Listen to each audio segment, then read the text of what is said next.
I appreciate that all of you have put your confidence in me as chair. I look forward to working with the new board leadership and all the trustees in the weeks and months ahead. Thank you again for your support.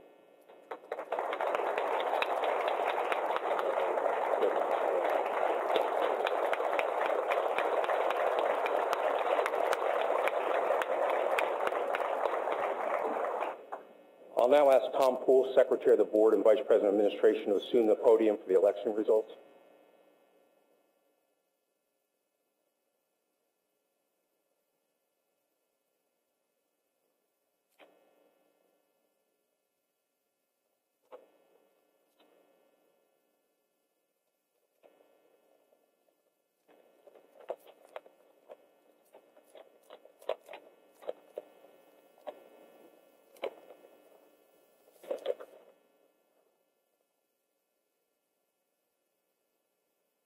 The teller's report for the position of chair and vice chair of the board. For the chair election, number of votes cast were 33. Numbers necessary for election, 18. Trustee Capretto received 12. Trustee Dambly received 21, and there was one abstention. In the vice chair election, 34 votes were cast. 18 were necessary for election. Mr. Schuyler received 34 votes. For the position of secretary, number of votes cast 34, necessary for election 18. I received 34 votes and will be returning as your secretary.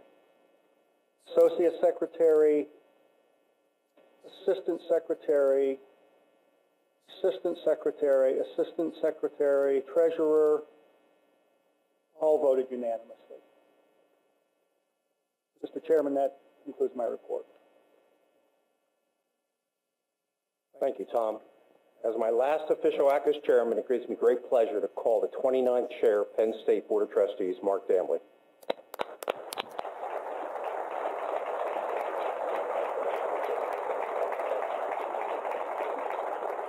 Thank you, Ira, and I'd just like to once again thank Ira for his commitment and partnership in the last year and all of his years on the board, and I particularly look forward to working with Matt and Ira in the coming year as Ira and I have worked with Keith this last year. I'm humbled and honored to have been elected by my peers for this position as chair of the Board of Trustees. I want to thank each and every one of you. I pledge to lead and work tirelessly on behalf of the students with purpose, integrity, and transparency. So again, on behalf of myself, I guess, thank you very much for your confidence in me, your commitment, and thank you, Bob, for the campaign you ran. I appreciate the competition. So thank you very much. Trustee Lubrano. I'd like to share a couple of comments. I've been giving this a great deal of thought in the May meeting, maybe 3 or 4 minutes, and now that we have new leadership, I think it's appropriate. President Barron, Chairman Dambly, fellow trustees, more than 5.5 years ago, in January 2012, the leaders of this body promised the Penn State community that it would thereafter operate with openness, transparency, and accountability. That promise remains largely unfulfilled, and as we today chose new leadership, I hope the new leadership will embark in that direction. But I believe the board remains secretive, sometimes purposely and unaccountable. The board's self-appointed majority often acts in its own interests, ignoring the will of our alumni. Consequently, the board is divided, and more significantly, the alumni remain divided. Now, my remarks are often characterized by the majority as intemperate, possibly because sometimes, well, my remarks are intemperate. But intemperate, perhaps, but always honest. Nonetheless, I've been here since this board acquiesced to guilt in mid-2012, and I have observed the extraordinarily expensive actions it has taken to pay for its self-imposed guilt.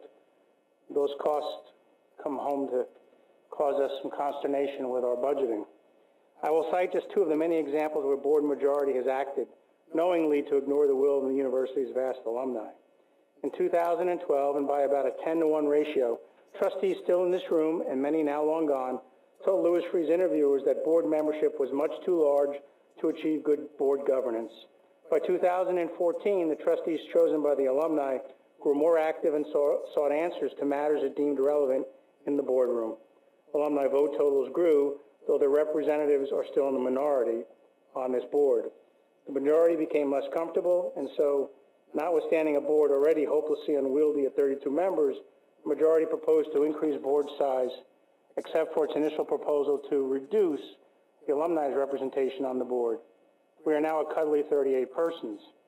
One need not be unduly intemperate to see that majority self-interest was imposed for its own selfish purposes by adding seats it could fill without minority input. Self-interest superseded improved governance. Transparency. Interestingly, Free chose not to recommend a reduced board size when board size was the clearest problem suggested to him. Not too big a surprise, though. Much of what Free learned from interviewees never made it to the report. More disturbing is how much in the report is zero support in his investigatory notes, but that's for another day. The Free report caused the destruction of the Penn State culture that I came to know and love, perhaps in perpetuity. It caused the NCAA to impose unwarranted and draconian sanctions. As one obedient to his profession, Free created the wealth transfer of tens of millions from taxpayers and student pockets into the pockets of plaintiffs' attorneys. Much remains unsaid about Freeh's report because of the secrecy imposed by this board. Freeh's destructive PSU indictment was never examined by this so-called accountable body, nor by our outsized legal department. We were told by legal counsel, don't look at the evidence, what if it's worse? This conference was actually to be inactive and will be ended soon. I called that The host and wish this conference to continue. unnatural. Press any key on your telephone. Like most such conditions in this day and age, the product of lawyerly advice. Perhaps that advice fits into our contorted legal system, but legal or not, purposeful ignorance is not moral in my book. Millions were spent to keep those documents secret from alumni at this university. Millions were spent to deny trustees the right to do their duty as they saw their duty. The majority chose to remain uninformed and used taxpayer and student funds to preclude alumni trustees from gaining knowledge. In the end, more than $1.2 million was wasted. Majority knowingly and falsely informed us we had no duty to understand the Free investigation. And after the majority forbid the minority to discharge this duty, 7, myself included, pursued that duty in the courtroom and not surprisingly won the case. The majority, in response to a private letter from the 7, chose to publicly rebuke the minority for its effort to gain access to information. President Barron chose to belittle the minority's efforts publicly, calling information requests frivolous and damaging to the university. Where is seeking knowledge and truth frivolous? Majority purposely deceived the public, saying we rejected a compromise to examine the Free data. Untrue, yet published anyway. Majority indiscriminately paid lawyers for legal matters related to PSU and unrelated to PSU. We even paid the NCAA's obligation to Senator Corman in a suit the NCAA lost. Majority chose not to reimburse the duly elected members of this board for its legal fees associated with our effort to seek knowledge and truth, but instead publicly and maliciously chastised and belittled our efforts. Fortunately, the three-person Commonwealth Court ruled otherwise and reminded President Barron our effort was indeed not frivolous. Majority purposefully and deceitfully informed the public that the Free interviewees had been promised confidentiality. Untrue. Free interviewers explained to each interviewee that confidentiality would not be promised. The foregoing are simply not the actions of two board groups with valid differences of opinion. Generally, though, that is how the majority characterizes our differences. Differences we have, of course. The actions I just cited reflect the actions of a majority imposing its self-interest on the minority. Deception and majority self-interest are not okay. James Madison was arguably the major contributor more than 230 years ago to the design of the Constitution of this country and its voting processes. His biggest fear, mitigated somewhat by the Electoral College, was the likely propensity of the voting majority to impose its will on the minority. He called it the tyranny of the majority. I better understand his fear. The obligations of duty and loyalty of trustees are not determined by one of General Counsel's many opinions, nor are they defined by the vote of the majority of trustees. Trustee obligations are individual, and each must act according to his or her own conscience and sensibilities. This fact is well established and well understood in America and by our self-selected legal subcommittee. Yet the committee and our leadership misled us, and they attempted to mislead the court. Our lawyers and the legal subcommittee have allocated hundreds of millions of dollars for which they should be accountable. This board and management long ago abdicated their responsibilities as lawyers. The money is gone. Sadly, so too might our reputation. Obviously, all the king's horses and all the king's lawyers cannot restore the pride and culture of a Penn State destroyed by our purposeful ignorance and perpetual passivity. We do not play offense or defense. We are inert. I raise these matters again because silence is acquiescence. As I analyze our actions 5 years later, I am more troubled than ever. For 5 years, I have precisely chosen the term dysfunction to describe this board. Board size alone causes the board confusion, incompetence, disorganization, etc. that makes us dysfunctional. But dysfunction is prevalent on many not-for-profit boards. That is not the cause of our futility. The imposition of deceitful self-interest is the cause. And to be clear, the term deceitful is used to be precise. That its uses may be inflammatory and polarizing is unfortunate but true. Hundreds of thousands of alumni who care about our past and our future have been deceived and in the process disenfranchised.